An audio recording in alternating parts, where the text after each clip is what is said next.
How's it going, everyone? And welcome to the number one Raiders radio show in the world. This is the Raiders Daily Podcast. I am your host, Stephen Michaels. Okay, we were on Christmas vacation, so we missed the game here. But, it was kind of like what we talked about last time. The Raiders have been falling apart, and it just keeps on continuing. I did not think that this Raiders team would end up just like last season's team. You get off to a 6-4 start, and then all of a sudden they collapsed, and they end up going 7-9. Well, guess what? That looks like that could happen again. The Raiders lose, first of all, to the Colts. Big game that pretty much ended their playoff chances, and then they had one miracle if they could beat the Chargers. If they could only beat the Chargers, they would still have some kind of miracle chance to make it in. And what happens? As you know, Derek Carr gets injured. Marcus Mariota goes in. In my opinion, it brought a whole new feel to that offense. I mean, with the RPOs and Mariota scrambling for first downs. I mean, running for first downs. I believe he ran for like 9 of them. I think he ran for 88 yards or something like that. The guy, I mean, he looked pretty good out there, which is strange because I got to tell you, in training camp, all I heard is how terrible the guy looked. And, he's had all these injuries, shoulder injury, elbow injuries, but it was, he went out there and he looked pretty good. It was fun to watch, at least. Marcus Mariota is not the solution for the Raiders. Marcus Mariota is not the guy that the Raiders should, make the starter and go with Marcus Mariota for the next 10 years. That's not the answer. But when he went in that game against the Chargers, did the Raiders look more dynamic? Yes. Did they look more fun to watch? Yes. They just brought a different type of energy when he was in there. Something that Derek Carr simply cannot do. The RPOs, the scrambling, the improvising. All of those type of things, Derek Carr just does not do. And also, I mean, it's something easy to point out here, is that Mariota knows when he's in trouble most of the time, and he does not fumble the ball, whereas Derek Carr does not feel pressure very well, and the good quarterbacks can feel that pressure, and they do not fumble every time they get sacked.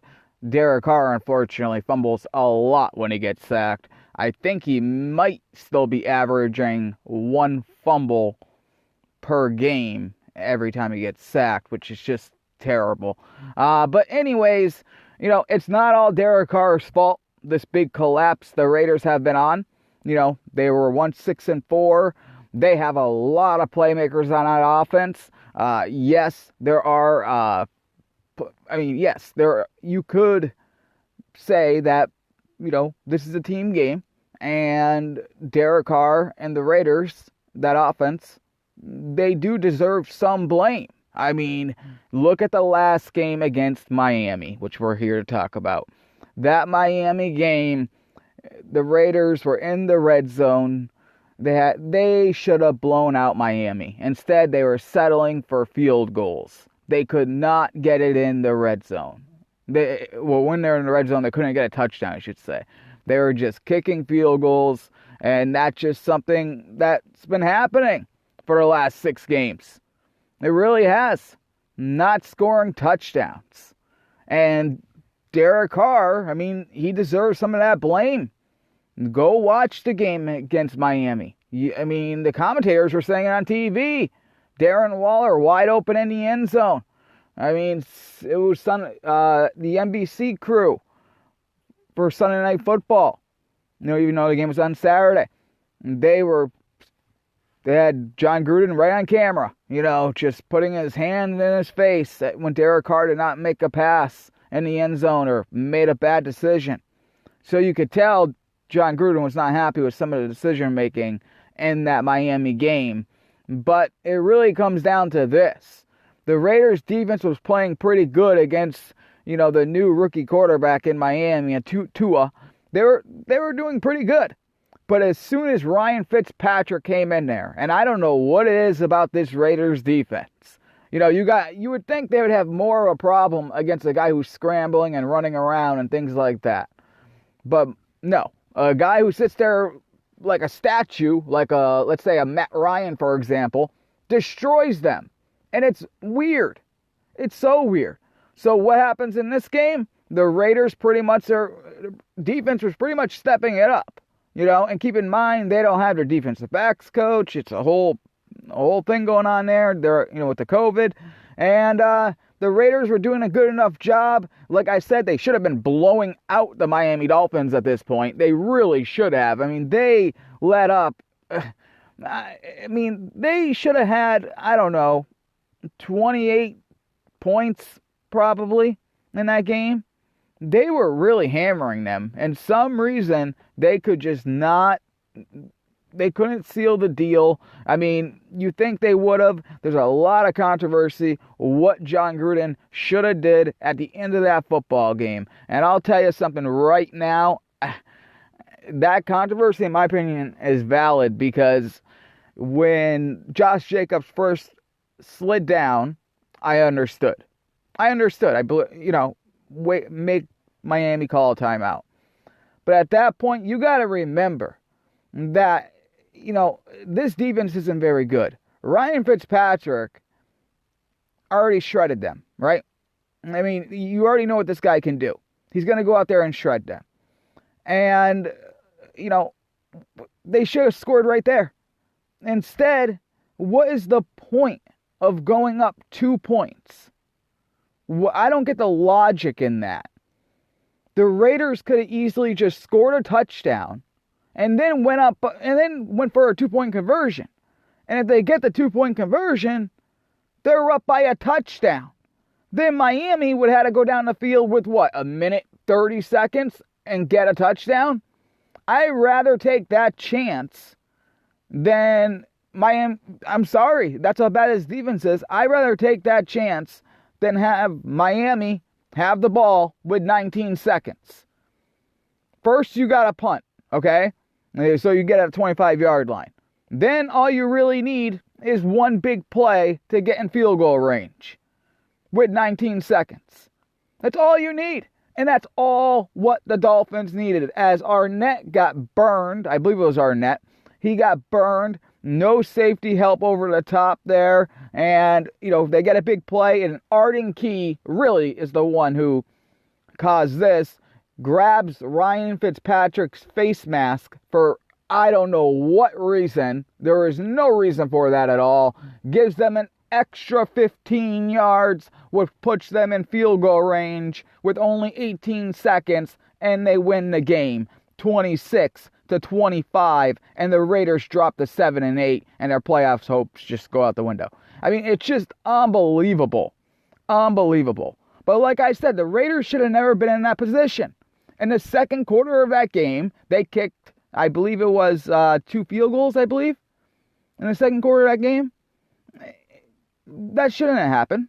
It really, that's 2 touchdowns right there. That's 2 touchdowns.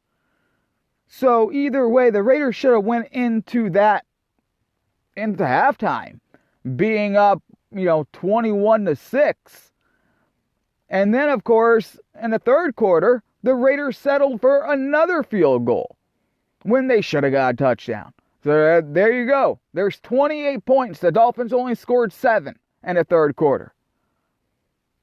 So now you're up to what? 28-10? Or 28-13. Either way, I mean, come on. You have the Dolphins on the ropes there because in the fourth quarter, you end up scoring a touchdown. And it's insane. It really is just insane how the Raiders lost this game. They lost this game because their defense is bad, but their defense was playing very well for the first half. They really did. They held the Dolphins only to 6 points for the first quarter and the second quarter. And the third quarter, they held them to 7 points. And then in the fourth quarter, unfortunately, they held him to a touchdown and obviously the field goal at the end. But the Raiders, their offense is so bad. I mean, they're not bad. They have good players. They're just not executing. I mean, too many field goals in this game. You're not going to win these games with field goals. I've been saying this now, I feel like, probably for the last 6 games. These field goals have been killing this team.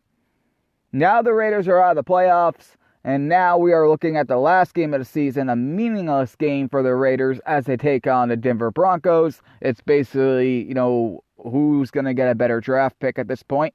But yeah, I mean, it's just, this was a game against Miami where the Raiders really should have won the game. They really should have won the game.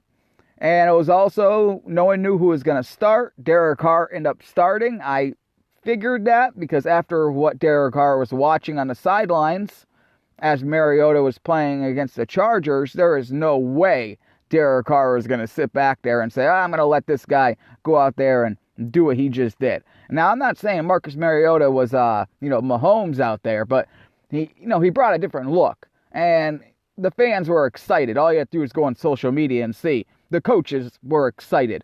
John Gruden can pretend that, it wasn't that big of a deal. He was excited. He wanted to see what Marcus Mariota can do. That's why he paid him $8 million. And I think it was a big mistake to even start Carr against the Dolphins. I think it was a mistake to start Carr in the last game against the Broncos, too. Why? Because, first of all, you're paying Marcus Mariota all this money. What is the point of paying Marcus Mariota? I believe his contract, if I'm, I don't have the thing in front of me, but I believe his contract is $8 million a season, or like 7.5 or whatever it is. It might even be more than that. But either way, it says right here, he signed a 2-year contract for $17 million. So, and he got 7.5 guaranteed, 7.5 million guaranteed. And his annual salary is, around, it's $8 million. So, I mean, it's insane because you would think paying a backup quarterback that much, it's a perfect time to see what he can do. If he's worth keeping, for one, and for two, you want to see how good or bad he is, because if he's bad, then you can cut him and save that money. Because they can get out of his contract after the end of the season, and they save $9 million with 0 dead cap because everything was up front. So 0 dead cap. Is Marcus Mariota worth $9 million? A little over $9 million? Well, the only way to really figure that out is to put the guy out there. And now that your season is over, because come on, this team barely beat the Jets. The season's over. Why not put Mariota out there? See if the guy can do any good. And if he is good, then guess what? It doesn't mean you're going to go with Marcus Mariota next season. It means maybe some team out there that really needs a quarterback will trade for Marcus Mariota. Maybe you'll get a draft pick for him. And you'll still get your $9 million. You'll still save all that money. So it just doesn't make sense to me. It really does not make any sense to me. In fact, if they traded him, they would get, I believe it's, $10 million if they traded him. So why not start Mariota for the last 2 games, and maybe he plays well, and maybe some team out there says, hey, this guy, look at Rich Gannon. His career was over in Kansas City, looked like no one wanted him. He goes to the Raiders, he becomes the NFL MVP, So there's a lot of quarterbacks out there like that. That second chance they get, and they come out and they're awesome. You just don't know. Maybe Mariota's that guy. Maybe not for the Raiders, but they could have used him, if he did play well, to trade him. Or if he was terrible, like I said, then you definitely 100% know to cut him. Now, it's like, what do? Do you pay him? Do you just keep paying the guy? I mean, is it worth it to pay him again his base salary in 2021 will be $10 million, guys. So, I mean, that's a lot of money to pay a backup quarterback. It really is. That's a lot of money to be paying a backup quarterback. So that's something the Raiders got to decide. But this team, let me tell you something. Like I said, that this defense, it has not been fixed. And we knew it was not going to get fixed under Rod Marinelli. I mean, first of all, who fires a coach anyways with 3 games left? It was a weird... The only reason why Paul Guenther got fired was because John Gruden had to do something because ownership was so mad. So he just said, okay, I guess I got to fire Paul Guenther. I might as well do it now. But like it's going to matter, Rod Marinelli's not going to be able to do anything in 3 weeks with a defense that's already installed. It's impossible. But I don't really think it matters who the defensive coordinator is, to be honest with you. I think it's a talent issue. And I've been saying that all season, and I'm going to continue to say that.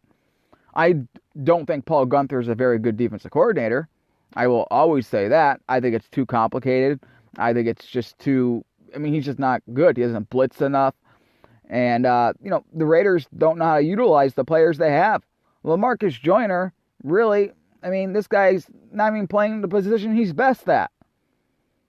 So the Raiders, I mean, they just bombed in free agency. They had Carl Nassib. The guy couldn't even get activated for some of the games because he's not very good.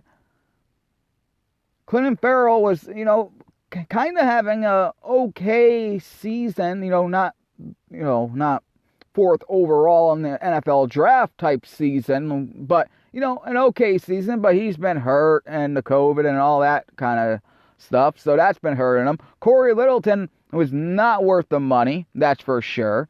I mean, all of these guys in in free agency that they picked up, not very good. Raekwon McMillan really hasn't done anything.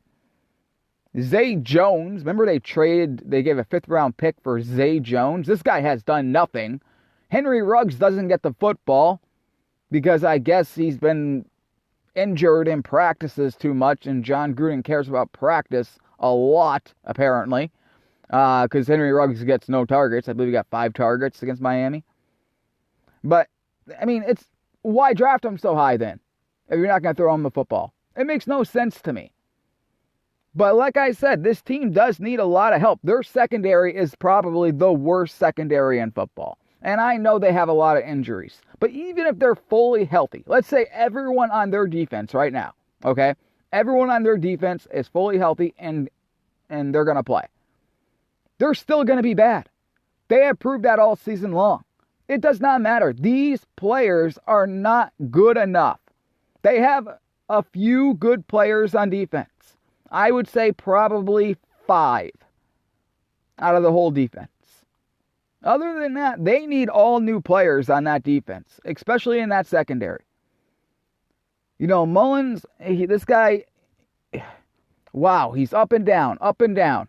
Good game, bad game. Good game, bad game. But he's been having a lot of bad games, getting burned a lot. Arnett, he has a good, a couple good performances, and then, he's off the field a lot too. Injuries, COVID, whatever. But then, listen, that last play against Miami, like I said, he got burned on that play.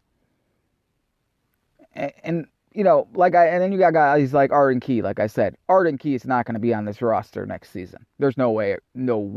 There is no way. They already wanted to trade him before. They're just going to outright cut that guy probably. Because there's no reason to keep him around. There is no pressure on the quarterback whatsoever. Like I said, these quarterbacks who are statues back there, like Tom Brady when they played against the Bucs, I mean, he's a statue. It doesn't matter. There is no pressure on the quarterback. There was a little bit pressure against Miami, but, a little bit. I think Jonathan Hankins got back there once, but that's really about it. Now, on the offensive side of the ball, Derek Carr, I believe, is in his next year will be, the year that the Raiders really got to decide what's going to happen. I believe he will be the starter next season. I think with the whole COVID thing and with the pandemic, I think John Gruden will be able to convince ownership that, this was basically a wash this season. And next year they'll be prepared. Now, Derek Carr is under contract till 2022. So, he has this year, and, we'll see what happens. I mean, I'm just sick of losing. And if the Raiders wanted to do something, I don't know, like trade the guy, they could do that, and they could get, it would only be $2.5 million dead cap for 2021, and no dead cap for 2022, obviously, and they would save $19 million if they traded him. But I doubt they're going to, at least right now. I mean, I'm saying that right now. Things could change after this last game in Denver. Emotions run high. You've seen the defensive coordinator get fired with 3 games left. So anything could happen. John Gruden could be so mad he makes a decision right there. We're not going to a car next year. I'm going to get another quarterback. That could be the case. But I think he will be the quarterback. I don't think he's all of the problems, like I said. But it is frustrating. I mean, come on. They had the same record last season, and for some reason, yes, the defense is the worst defense I think I've seen in the NFL. But this offense is way too talented to suck this bad. I mean, Josh Jacobs, he hasn't been living it. Last season, great. This year, injuries, just not very good. I don't even know how the guy got to Pro Bowl. But they have weapons. That's what I don't understand. Darren Waller. I mean, that guy he's awesome. He's got to get the ball more. Hunter Renfrow is very underrated. Very underrated. The alligator, Nelson Aguilar. That's another big decision the Raiders are going to have to make in free agency right there. I mean, what do you do with him? Remember, he's only under contract this season. So the Raiders have to make I would keep the guy, to be honest with you. I would completely keep this guy. He is worth keeping. He's a veteran. You always want to have, I mean, he's not that old, but he's been around. He got drafted in 2015, so he's been around. So you always want to keep one guy, who's has experience. He's been in the league for 5 years now. Now, I don't know how much money he's going to want. That's the thing. How much money is he going to demand? But, if it's nothing crazy, if it's 11 million or 10 million, something like that, I would say more around 9 million. If it's like 9 million, I say, you pay it. I really do. $9 million, I think, is worth it for him. This guy has been clutch in so many ways this season for this team. He really has been. I mean, he saved Derek Carr so many times, it's not even funny. I mean, he's definitely the best weapon they have as far as wide receiver right now. Unfortunately, Bryan Edwards really never got going this year, and that was kind of by design. They didn't think he was really ready, but I think he was, to be honest. I think he just didn't get the targets. Hopefully, he ends up being good. Because that would be huge for the Raiders. Now, he was the one, if you remember, Bryan Edwards was the one who was supposed to replace, I don't remember his name anymore, Tyrell Williams. He was supposed to replace him eventually and be that guy, but Tyrell Williams, of course, never made it through because he got injured and all that, just never made it through. So, and Tyrell Williams is a guy that, he went on injury reserve and a guy that the Raiders are more than likely going to cut. I mean, he didn't play this season. And there's really no reason to be keeping him around, right? I mean, I can't see a reason why to keep him around. I mean, you save $11 million. It's $11.5 million if you cut him. So you might as well, in my opinion, just give, that $11 million to the alligator, to be honest. Because the alligator is better than Tyrell Williams. Tyrell Williams, if you remember, people forget, was dropping a lot of passes. I know the alligator has dropped passes, but Tyrell Williams was dropping, stupid passes. So I say it's time to move on from him. Then, of course, you got, Richie Incognito. What are you going to do with him? He's 37 years old. Can't really do much with this guy. I don't know if he's still even going to play, to be honest. But he's still under contract for one more year. Now, the Raiders can get out of that contract, and it's again, zero dead cap money, and it's $6,750,000. So it's almost $7 million there if you cut him. So, I mean, that's probably something they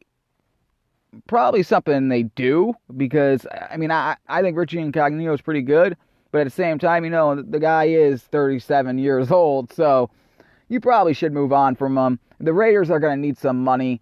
They need to get better. That's the thing. This team needs to get better. So this last game against the Broncos, I would like to see, since Derek Carr looks like he's going to start, I would like to see, Derek Carr go out there and just play very good, because this is going to be a cold weather game, remember, too. So that is something that Derek Carr has struggled in his cold weather games.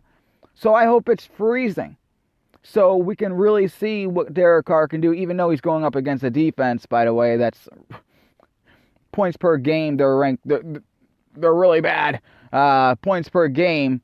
I believe this team, let me see here real quick. I forgot what they were. Yeah, 25th in the NFL.